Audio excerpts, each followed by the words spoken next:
Bueno, bajo nuestro punto de vista, la Ley de Violencia de Género es una ley que se creó hace ya 10 años, 10 años y meses ya. En principio, bueno, creo que su objetivo era bueno, es decir, era ayudar a mujeres que estaban en una situación, atrapadas en una situación de maltrato. Y bueno, pues se tomaron una serie de medidas a todos los niveles, es decir, se tomaron medidas a todos los niveles, en servicios sanitarios, colegios, en forma de prevención, una serie de medidas para detectar maltrato en el ámbito familiar. El problema de la ley, ¿qué es lo que nos empezamos a encontrar? Pues que era una ley asimétrica, es decir, las condenas hacia el hombre y hacia la mujer no eran iguales. Es una ley que está concebida para condenar a hombres que están sometiendo por motivos machistas a una mujer, y ese es el agravante que se está aplicando. Entonces, a un acto recíproco, el hombre pasaría por la Ley de Violencia de Género, se le condenaría, se le impondría una condena superior que al mismo acto cometido por la mujer, que se le aplicaría el Código Penal, porque en este caso sería una violencia doméstica, y con lo cual tendría una pena inferior. Eso ya nos pareció un poquitín desmesurado, porque creemos en el artículo 14 de nuestra Constitución, en la que se dice que no se debe discriminar a nadie, en este caso por razón de sexo. Se está haciendo. La ley todavía no alcanzamos a entender por qué se aprobó, por qué el Tribunal Constitucional le dio vía de constitucionalidad, no lo entendemos todavía bien, pero bueno, se aprobó la ley con un voto de diferencia y le dieron vía verde. Bueno, la ley en sí, salvo este detalle, no está mal. El problema que ha habido con esta ley y que sigue habiendo con esta ley a lo largo de los 10 años que lleva en vigor es que la praxis es la que no está funcionando bastante mal. Y está funcionando bastante mal en detrimento tanto de hombres como de mujeres. Es decir, tanto de hombres denunciados, que hay un gran coladero específicamente en los procesos, cuando hay un conflicto en el divorcio, se está utilizando la ley de manera espuria, y luego, en el caso de mujeres maltratadas, debido a todas estas campañas que se han hecho de propaganda del 016 denuncia, denuncia, no se ha explicado bien que cuando una mujer sufre maltrato, o un hombre, pero bueno, en este caso estamos hablando de la Ley de Violencia de Género, una mujer que sufre maltrato. Cuando una mujer sufre maltrato, antes de denunciar necesita tomar una serie de medidas con respecto de su familia, protección a nivel físico, protección a nivel económico, necesita buscar pruebas, es decir, conseguir pruebas del maltrato que se le está haciendo porque es dentro del ámbito familiar. Entonces, a esta persona hay que prepararla antes. Si estamos hablando de un caso gravísimo que le está dando unas palizas horrorosas, pues obviamente hay que ayudarla de inmediato.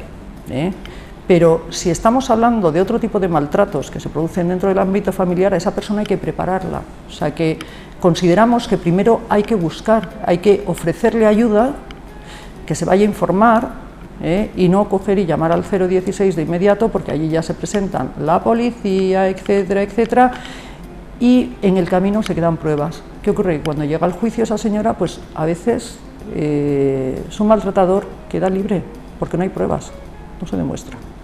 En otros casos, y precisamente nuestra asociación se dedica a esta parte, pero en un grado muy inferior, y sin embargo la mayor parte de los casos que tenemos, y me iría a un 80%, es en los casos de procesos de divorcio. Eso es sangrante. En los procesos de divorcio, en cuanto que hay una situación de conflicto, que en este país hemos realmente diluido el concepto conflicto y lo hemos convertido en concepto violencia, y eso no puede ser.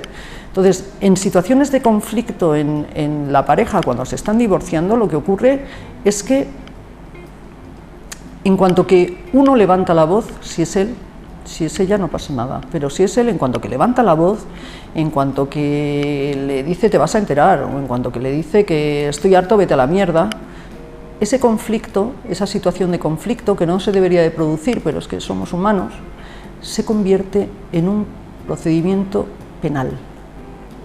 Y esa persona, ese señor, va a ser detenido, si ella levanta el teléfono, llama al 016, va a ser detenido por haberle dicho a su mujer, vete a la mierda. Si se lo dice ella, no pasa nada.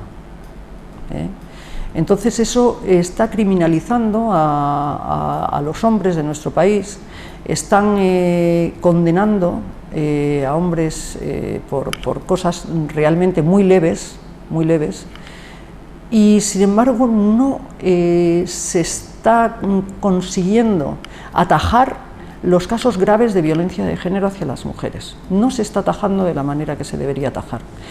Es decir, que tanto por una parte como la otra no está funcionando adecuadamente. Por otro lado, y vuelvo otra vez a la praxis, hay muy mala praxis en el mundo de la abogacía. Abogadas, abogados, que en cuanto que una mujer se quiere separar, pues unos se pasan el código deontológico por allí, otros lo respetan, pero hay algunos que inmediatamente dicen, que te ha pedido la custodia compartida, por ejemplo, que es el mayor problema que hay. ¿Te ha pedido la custodia compartida? Pues nada, venga, ponle una denuncia por violencia de género, y como tenemos en el Código Civil el artículo 92.7 que habla de que en cuanto que hay violencia entre las partes, solamente una denuncia, no es necesario que haya una condena, con una denuncia es suficiente, ya no ha lugar a la custodia compartida. Pues ahí hay un coladero de denuncias que, bueno, pues se ven los resultados de los datos del Consejo General del Poder Judicial, que están diciendo que de 1.300.000 y pico denuncias que llevamos hoy a fecha de hoy, en 10 años, es que hay condenados 200 y pico mil. Curiosamente, de esos hay apenas de casos graves, casos que van directamente a las audiencias provinciales, que son los que se les imputa un delito de más de 5 años, es que hay 2.000 y pico, 2.000 y muy pocos. Esos, ahí sí entendemos que entran los verdaderos maltratadores. En todo el resto, que son muchísimos sobreseimientos, absoluciones, sobre todo en esos sobreseimientos y en desistimientos, entendemos que hay, por un lado, mujeres maltratadas que no han podido conseguir pruebas, y automáticamente hay un sobreseimiento, pero también hay muchos hombres víctimas de una denuncia instrumental con el fin de evitar la custodia compartida por parte de la esposa. Con respecto de la policía, nos encontramos con lo mismo, con que aunque el riesgo, la valoración policial de riesgo salga de riesgo no apreciado, que según las instrucciones pertinentes no se debería de tener, se detiene inmediatamente, se está estigmatizando a ese hombre cuando no debería ser así. Y además la instrucción 5/2008 de la Secretaría de Estado de Seguridad lo dice abiertamente, que no, claramente en su anexo número 1, que no se debe detener si la valoración de riesgo es no apreciado y si el único indicio que hay es la denuncia de la señora, nada más. Eso no se está respetando y eso debería respetarse. Nos íbamos a ahorrar muchos problemas, nos íbamos a ahorrar muchísimas cosas si eso se respetara en condiciones. Bueno, no se da en todos los casos, en algunos casos sí se da, en otros casos no se da, y eso ya depende, desgraciadamente, de los jueces.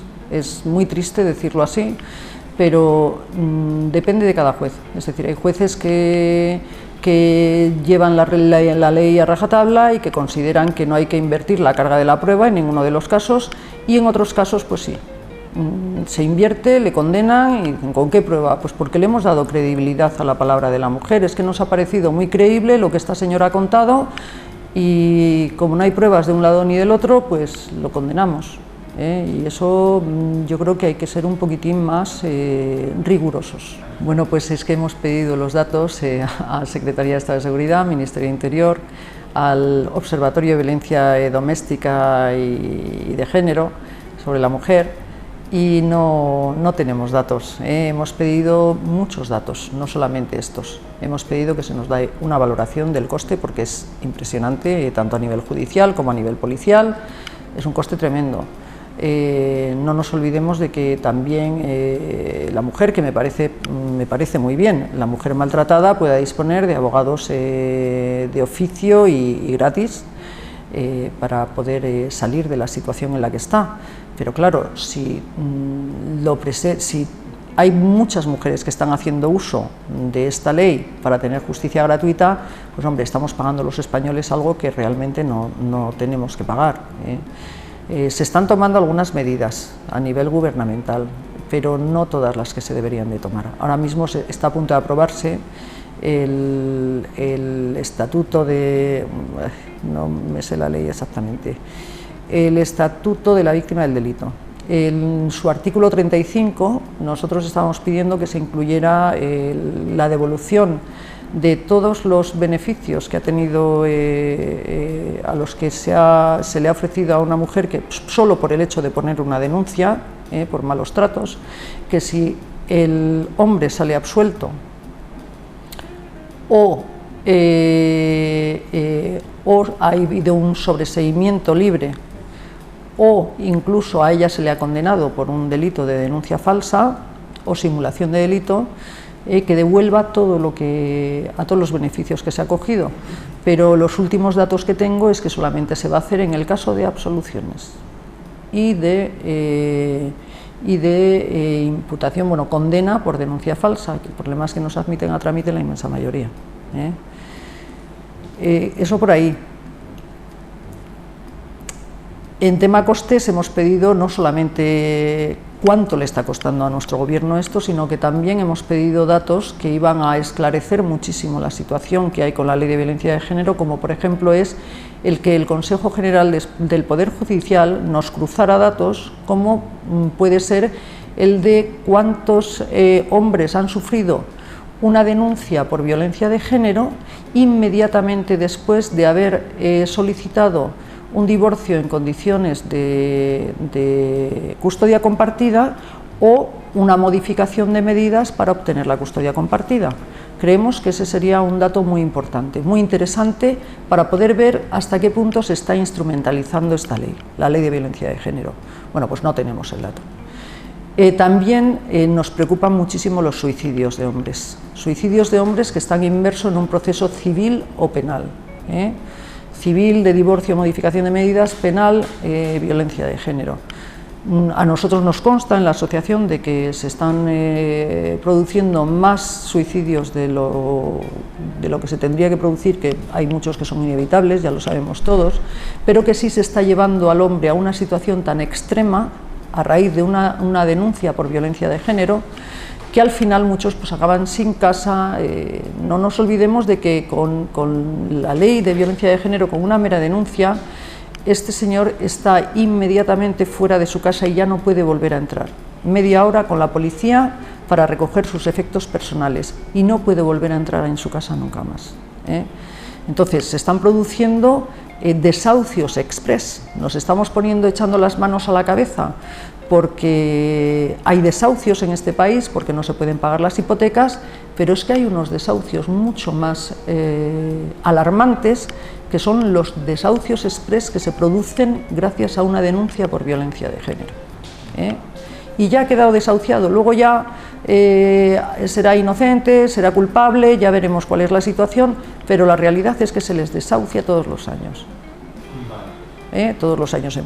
Inmediatamente, y todos los años hay pues entre 120 y 130.000 denuncias por violencia de género. No vamos a hablar de hombres porque son muchos menos, porque se producen una denuncia tras otra, y tocan más o menos, si hay 120.000, unos 30.000 hombres son desahuciados todos los años de sus casas. En denuncia puesta, inmediatamente aparece la policía, inmediatamente sale de su casa y ya solamente puede volver durante media hora para recoger sus enseres personales. En definitiva, lo que sabemos es que esta ley, y nos vamos a remitir a los hechos, esta ley está destruyendo la familia. Está creando un conflicto y una guerra de sexos que es algo tremendo. Pero no solamente la ley de violencia de género, sino todas las políticas de género. No es solamente la ley. Las políticas de género están destruyendo la familia. Están dando cursos en los colegios a los niños, a las niñas, que en un principio son muy...